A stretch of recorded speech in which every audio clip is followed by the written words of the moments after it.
Recording by Magahiya music Manpur block गया।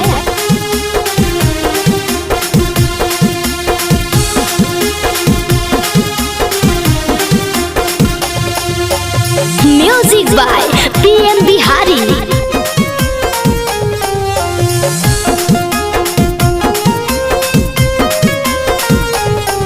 अगे टोला मोहल्ला गली में सगरो सोहर होलौगे।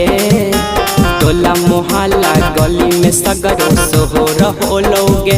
अखनिया हीरावा के पानी रावा बेटवा गोर होलौगे। अखनिया हीरावा के पानी रावा बेटवा गोर होलौगे। तू हानि करिया कैसे चकोर होलौगे।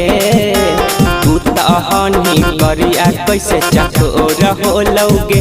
अखनिया हीरावा के पानी रावा बेटवा गोर होलौगे।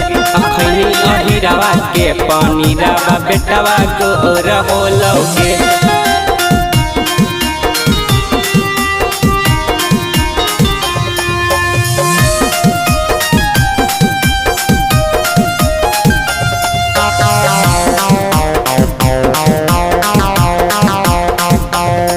अगे नैहर के सभे छुपावल बतिया बोले ले काहे लागत तोरा दतिया। बुझही अपने के सती सवितरी ताचे बतावे न खैनी है खिचड़ी। अगे नैहर के सभे छुपावल बतिया बोले ले काहे लागत तोरा दतिया। बुझही अपने के साथी सवितरी सचे बताव के तर खैनी है खिचड़ी। अंधर होलौ घरवा कैसे अंजोर होलौगे। अन्हार होलौ घरवा कैसे अंजोर होलौगे। अखनिया हीरावा के पानी रावा बेटवा गोर होलौगे। अखनिया हीरावा के पानी रावा बेटवा गोर होलौगे।